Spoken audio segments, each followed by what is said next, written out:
I'm putting on the YouTube. We're gonna have a shorter class. Obviously, today is Erev Rosh Hashanah.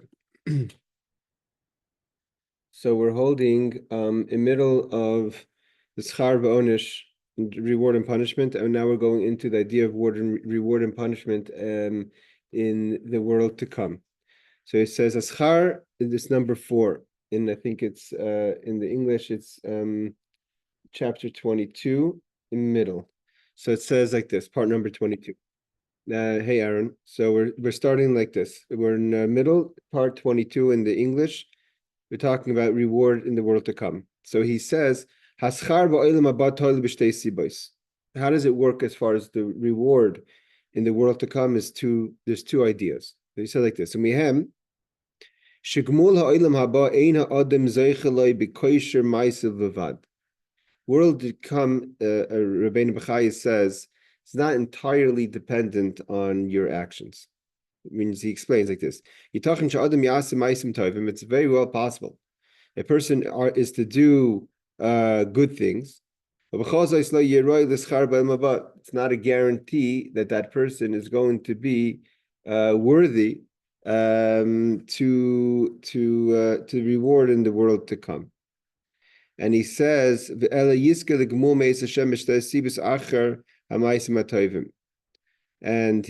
to have. There's two reasons of regarding this. He explains this. In the commentary, says it where the Torah is showing a person.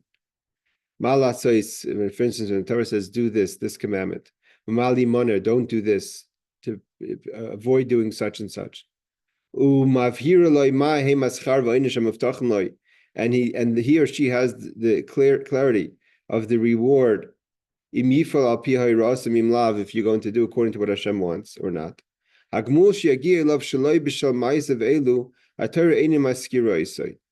So he says a reward that's not connected, the Torah doesn't talk about it.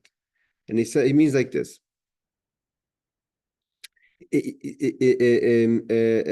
Meaning to say there's things that you should do and you shouldn't do that are clearly mentioned in the Torah, and there's things that are not, it's not so clear. And he explains. Echad the Shoina. Hachsharis b'nei Adam lavedasi Hashem is, he said like this, Im Adam mashpi al acher machshirim l'kayim esratzin Hashem v'hava'asam l'michsharin ha'maisim l'fnei Hashem. Have you brought other people into serving Hashem? Meaning, maybe Aisim Lasis Maisim Tovim Hashem. Have you brought other people to do good deeds in serving Hashem? Are you a person who only worries about yourself? Or are you also interested or concerned about others to do good? It means to say, to get Olam Haba there's what you have to do. Torah says very clearly, do this, don't do that. And then there's your focus. Is your focus about you? Is getting to the finish line? Or is it about helping others? Like it says, it says the people who are matzdike rabim, who bring to the others. So he says, karchovim is like this, is like the stars forever. He says, if you are to bring others to be like the tzaddikim, so then your light is like the stars. And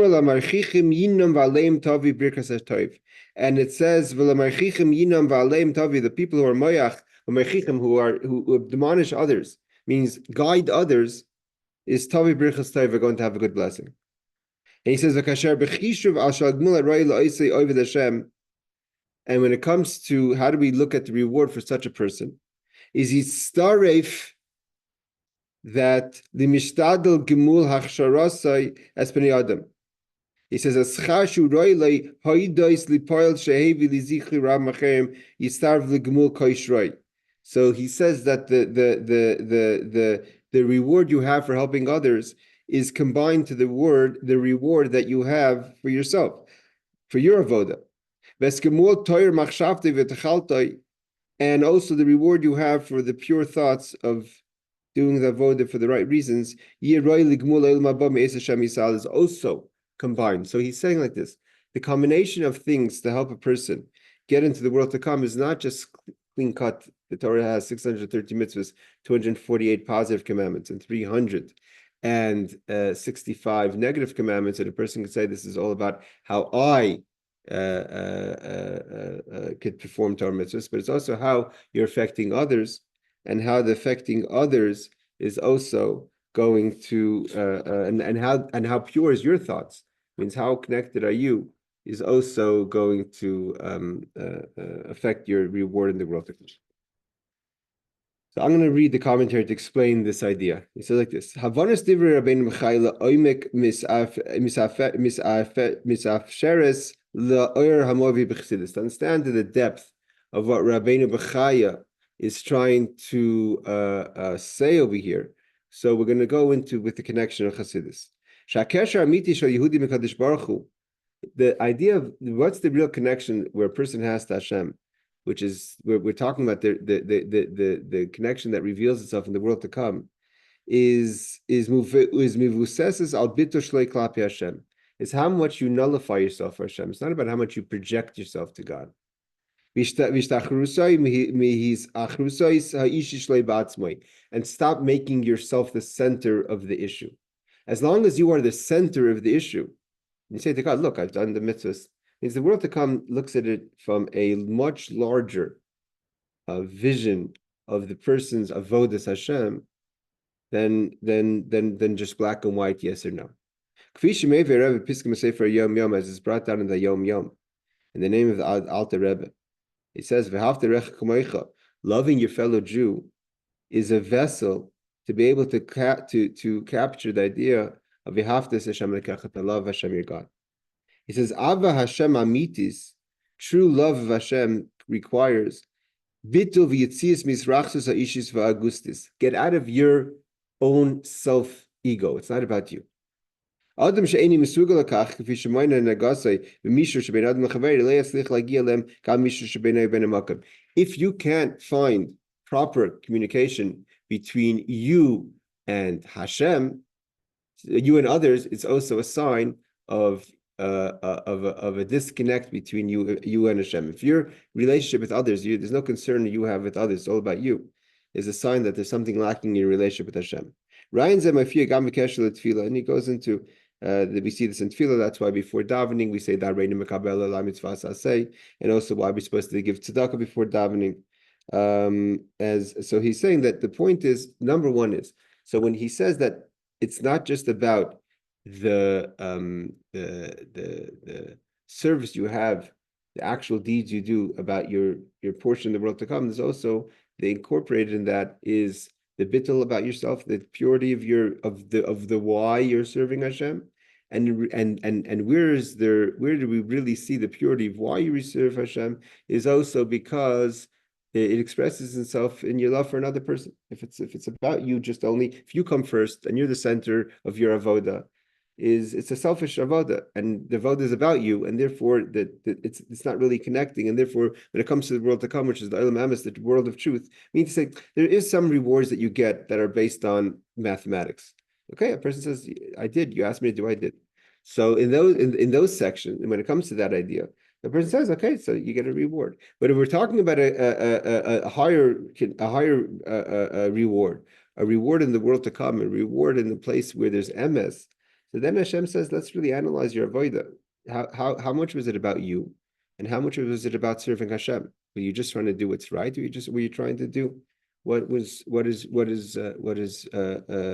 just if you're trying to just get by what you have to do, or you're trying to do really connect Hashem, and the only way to really connect Hashem is through doing Torah, is through having an interest in others.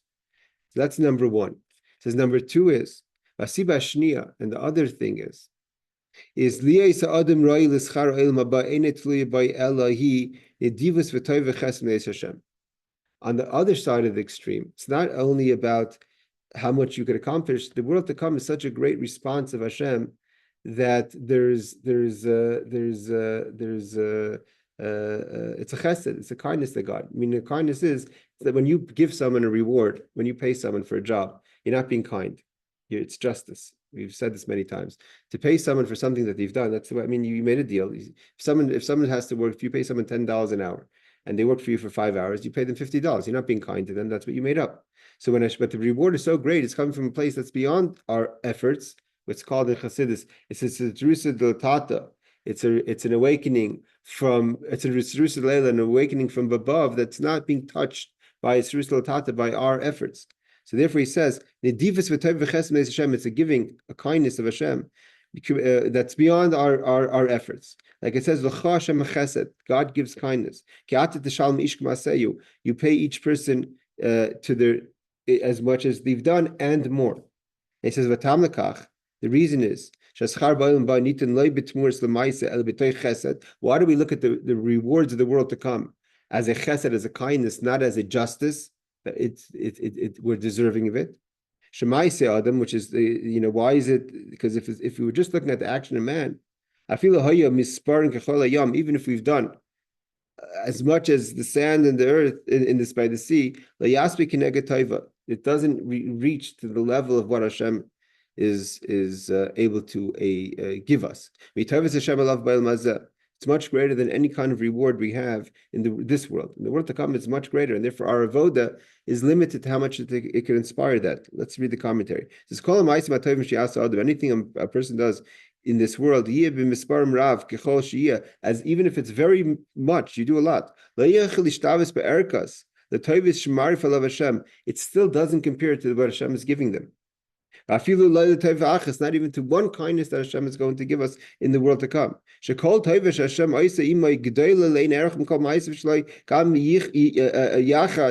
That even if you took all their efforts together, it's not comparable to what Hashem gives us back. So too, he says, and especially that he's given you already a lot of things. By giving us a lot of things in this world, giving us parnasa and giving us health and giving us a long life, so already we're, so to say, cashing in on our efforts, and therefore, it's what Hashem gives us in the world to come is nothing in comparison. That's we're talking about the perfect person. But what about if a person is a person with sin? So what do we do then? So obviously, then there's Hashem who gives us kindness. It's above and beyond. I said, if God would be specific with a person, be very actual. And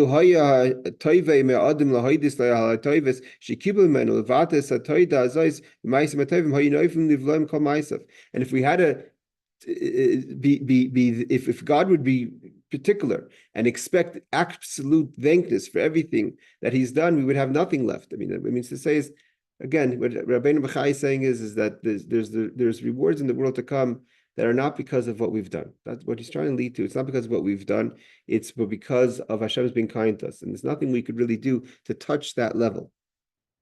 So the first thing he said was, and there's actually misprobably a way to intertwine the two ideas. I mean, seemingly he says that that there's the first thing is that when it's about you, as long as it's just about you, you're very much the center of your avoda. So you can't reach higher levels of the idea of the world to come. And then he says, beyond that, there's also the concept that there's a limit to how much we could reach.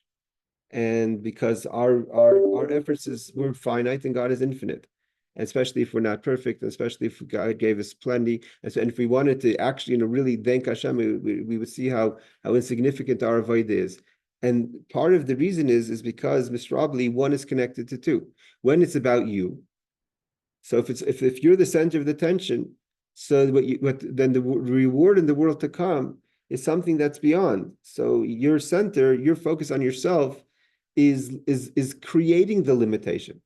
By very fact that you have interest and focus on others, and you're looking to serve Hashem on this purity, is a sign that you've gone beyond. You've reached that level of infinity, of Ein Sof, and therefore you can be connected to the reward. But when you limit your avoda, saying I come first, so then there's no you can't get to something that's beyond yourself. But when you're able to show that's not about yourself, so then you're able to connect something that beyond yourself, which would connect the two ideas. He says like this: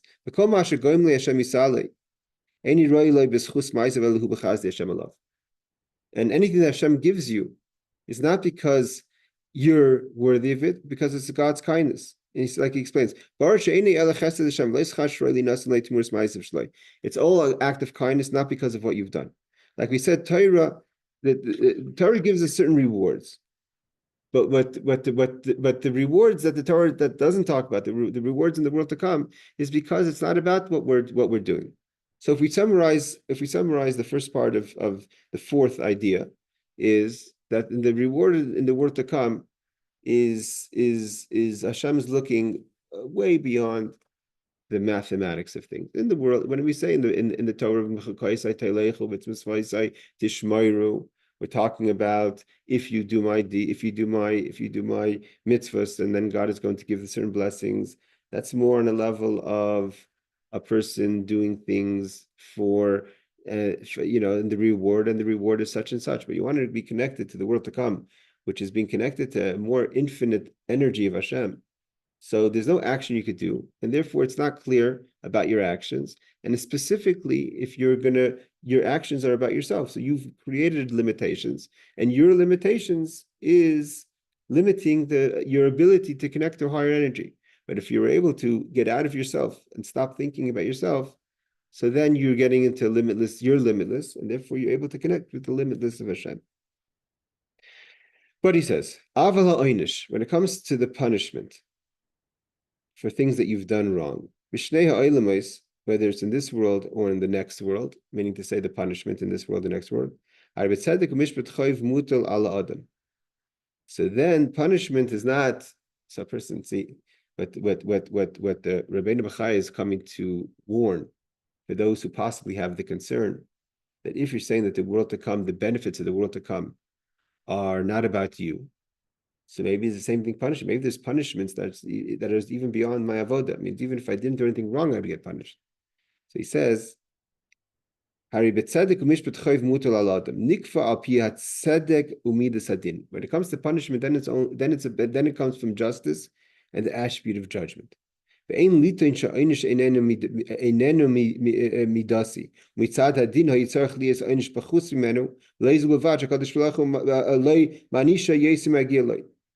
he says like this, that a person may come and say, if the reward is infinite, so maybe the punishment is infinite. And a person would say, look, why is God punishing me more than what I deserve? Because, I don't think I deserve this punishment. He says, it's not like that. God is kind and doesn't give exact, but if he would give exact, it'd be even more, not less. Hashem is compassionate with a person who should be more severely punished. Even in this world, God has patience for the wicked. Those who think that the wicked is anyone who thinks that they're going to being tormenting Jews or wicked people that are within the fold of Torah mitzvahs. So that God is patient, but he will eventually, though the nations of the world who do things against the Jews, God will punish them. Don't worry, your punishment's coming. But when it comes to the Rishayim, the people who are not keeping Torah mitzvahs, God has patience. It's a filu Rishayim einem manish miyad al neisin shehus biyadem avsham lachs b'tshuva. God has patience and gives people the opportunity to do tshuva. And if a person takes the opportunity that God is patient with him, it takes advantage of God's patience in a positive way to do tshuva, you could rectify the punishments that is waiting for you in the world to come. It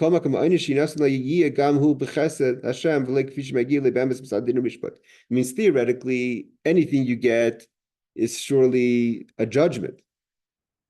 But you should know that even what you got is much less, especially if you took opportunity to do tshuva. Like it says, like God has kindness. It says, and God is compassionate. Of course, it's all connected to the idea of Rosh Hashanah. So this finishes the fourth idea of reward and punishment. Number one is that when it comes to the world to come, the world to come's reward isn't exactly measured according to our actions specifically. And he says two reasons. One reason is is because we've created limitations possibly in our vote and our service of Hashem. And second thing is because the reward is much greater than anything we can do. Seemingly, we have to combine the two ideas. The reason why there is a combination of the reason why there's limitations, like I said before, is because you've created those limitations, and therefore you don't have a way to tap into the infinite energy. When it comes to punishment, you should know you're never punished worse, and possibly you're given a lot of forgiveness and a lot of compassion. That's why also, okay, well, I'll read a little of the commentary and see if he doesn't touch on what I want to say, I'll say something and then we'll try to go a little further. It's like this. He said this idea is also connected to the Hasidic insight.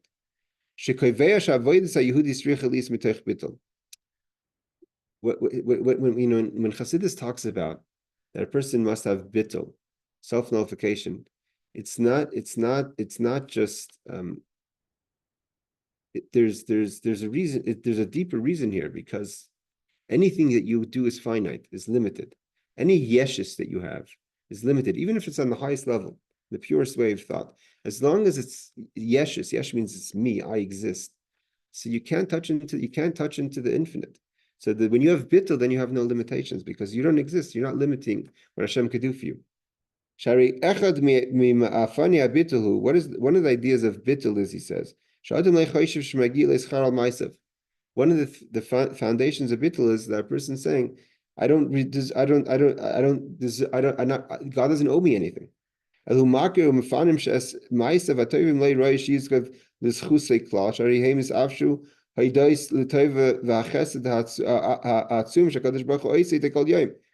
says, what do you mean? I need reward. God is kind to me so much. I don't know. I still owe him more than he owes me. And God's infinite for sure that my actions don't matter. He says, nevertheless, where does this come into bitachon? A person has to have absolute belief. I mean, so what the author over here is doing is bringing a very good point. We're learning, you have to remember, we're learning Shaar Habitochon. We're not learning hashkafas about a person's avoda. So where's the bitachon in what we just said? The bitachon is that a person has to know. So if you're saying that the reward is not about me, if the reward is beyond me, if you're saying that the punishment, God is going to be compassionate and give me less punishment than I deserve, this is all bitachon. And when a person is able to nullify themselves, experience bittul, so the bitachon is that you have bitachon knowing that don't worry about it. God has me. It means don't think that by going into bittul, a mode of bittul, you're going to surrender your ability to thrive and survive. That's what he says. Person has to have absolute trust. God's for sure going to give me good. But not because I deserve it. That's why it's bitachon. Means when you come to God with a notebook and saying God owes me, so you don't have bitachon. You trust in your notebook. You trust in what God owes you. When you say God doesn't owe me anything, I nevertheless have absolute trust, and you have trust in means by going into bittul, it requires you to have absolute trust that nevertheless Hashem is going to take care of you. But not as reward is given to you a free gift. It's how the kesher atzmi, because of the essential connection God has with me. It's not only because God also, when you don't go to math with God, God doesn't go to math with you. So why does he give? Because it's an essential connection between Hashem and the Jewish people. In this goes in one line with what Chazal says. It's Hashem basically like Moshe, daven to Hashem. That he says, it says Veschanan. The Mefarshim say the Moshe could have demanded for reward. He said no, he's asking for a free gift. Because that tzaddikim don't ask for rewards. Brought down even in Rashi. Tzaddikim don't ask for reward. I mean, even in the Pshuta Shamikra, not in the Chassidus or Musar, Moshe could have asked God, you asked me to lead the Jewish people, I left the Jewish people, etc., etc., etc. But this is, but nevertheless, he didn't. He asked for a free gift.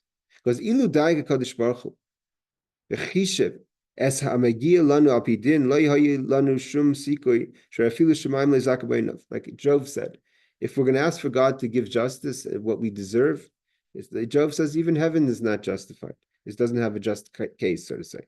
So what's it like? He gives an example. Let's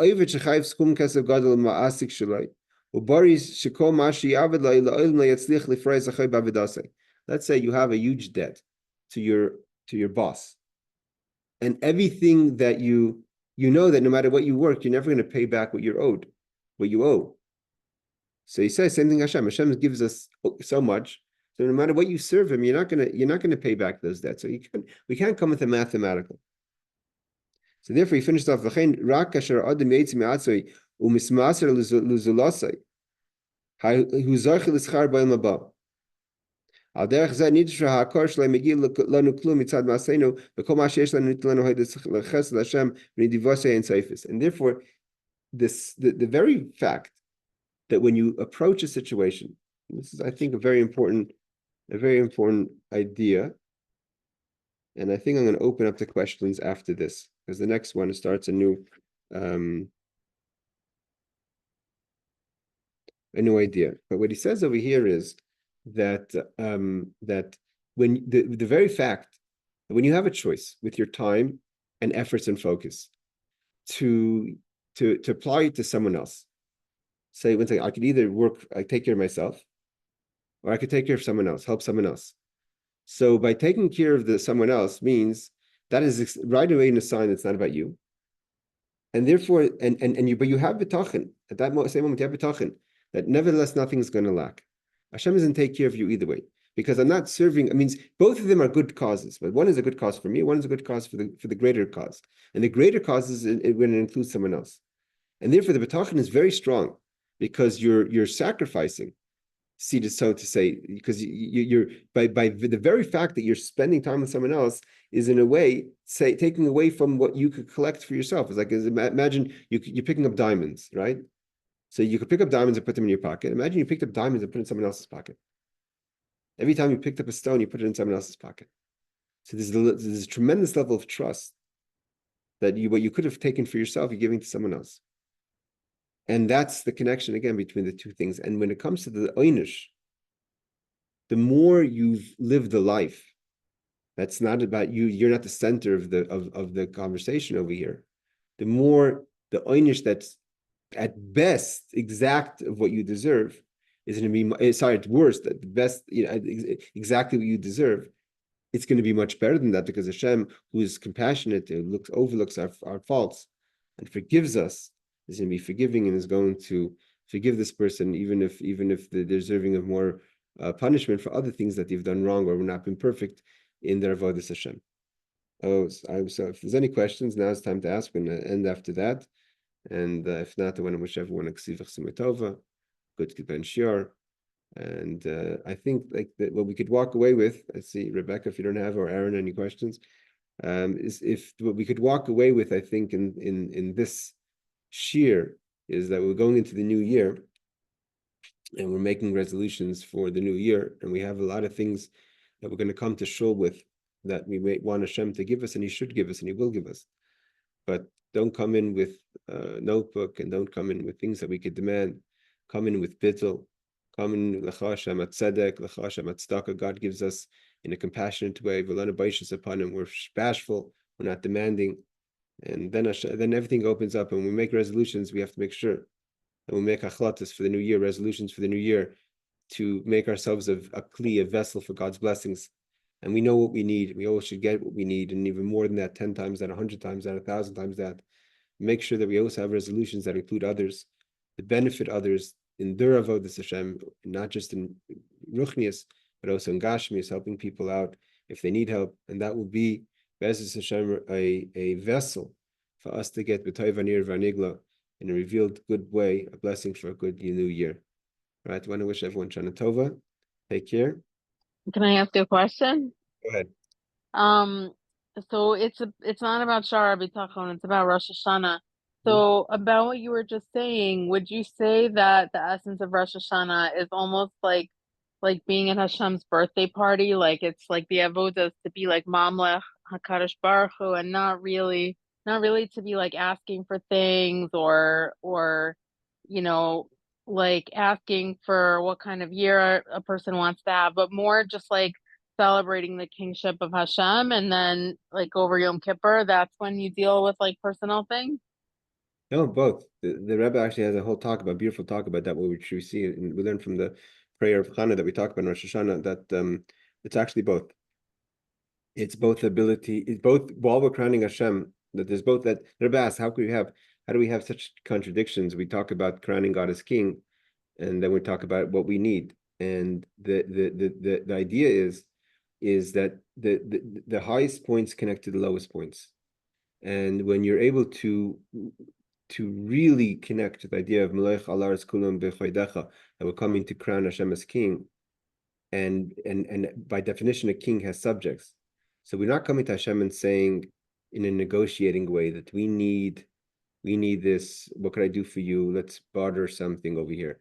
But we need you as king, and then you and we want to be your subject, and therefore we're saying, Hashem, in order for us to be the best of your people and perform the best to our ability, is, we have a short list of things that we may need that is going to help us and enhance us, because it's all part of the experience of God being king. What does he want to be king over? He wants to be king over people that are living and are alive and doing things. So it's an enhancement of God being king. When you separate it, that's the problem. When you separate God being king from your needs, that's when there's this disconnect. But when your needs is an expression of God being king, then specifically that's why Shemona Esrei, the highest part of the tefillah, we ask about worldly things. Okay, thank you. So the avoda is when you talk about avoda, the effort is to plug into that concept, to feel like when you say, I want a shidduch, I want a parnas, I want health, I want nachas, I want shalom, I want Mashiach, right? So everything that you want should be connected with that's an expression of Melech Alarim Kul V'Chveidecha. This is God being king over the world, because we're Mamlechas Kohanim V'Goy Kodesh. We're a godly people, and we're a kingly people, and that comes from a connection of the king. So God being king is not a contradiction to our needs, as long as we elevate our needs to being kingly needs. Okay, thank you so much. See you, Chatima Tova. See you, Aaron. Take care, and everyone else on YouTube. Laila Tov.